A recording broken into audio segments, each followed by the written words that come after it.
you lived or worked with who knew you were from Sierra Leone, Yeah. did they ever ask you questions, perhaps when a lot of people reference when CNN played Cry Freetown documentary, Yeah. or more recently when Blood Diamonds came out? Did you ever find that people were, you know, asking you questions and you had to kind of be a Sierra Leonean ambassador to kind of explain what had happened and put it in context for them? You know, I'm a very honest person. When stuff like that happened, I couldn't really stand up and say, yeah, this is what's going on, or be the mouth of Sierra Leoneans, because I didn't know what was going on.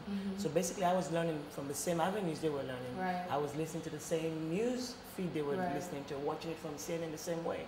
So I was getting the same information. Yeah, so I have to be honest. No, I wasn't the ambassador trying to tell them it's not like this, it's like this, because I didn't have first-hand information about what it was.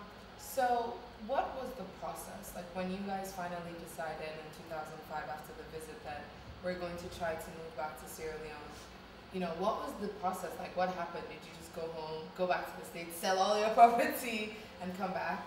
Yeah, went back, and you know, during that time is when things were going sour, going south for the housing market.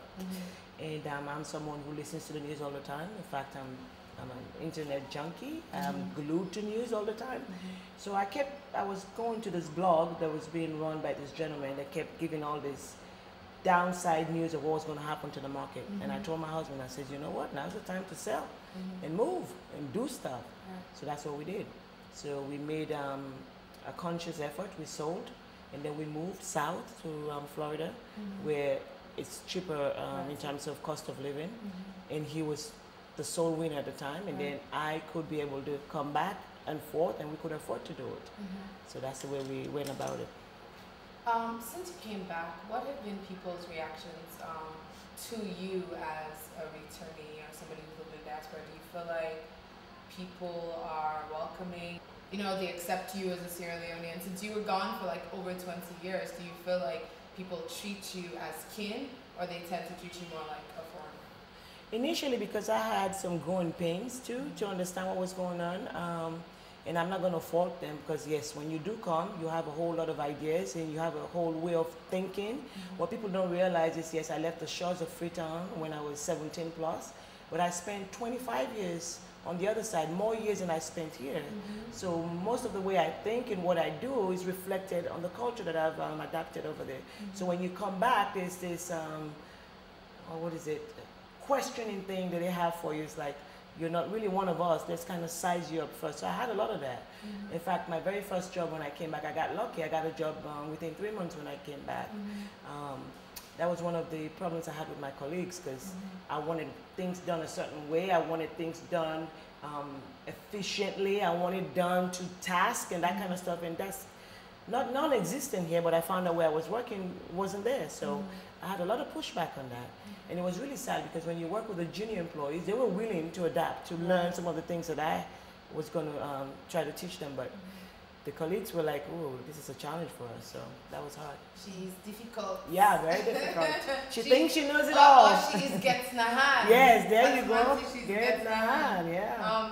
So how did you kind of, I know you said you took your kids to St. Anne's, and that was kind of, that sowed the initial seeds for wanting to do something to educate children or to create a space for children. But what was the like, I'm sure in the States you said you were working, so how did you go from somebody who was working, had a job, and now you're an entrepreneur running this business? Like, what were some of the things that have to happen, either psychologically or kind of in planning, to get you to put up? You know what, even when I was in the States, when I was working, I've always been an entrepreneur. I've always been in the kids business. My husband and I used to go to festivals and sell popcorn and sell fun fair stuff. So we used to do that on the side. And that really helped us financially, you know. So I've always done that. I mean, I'm very humble. I do whatever it takes. So I have that experience behind me. I used to go wherever there was kids. If there was a fun fair today, I would sign up. I had my business, in fact.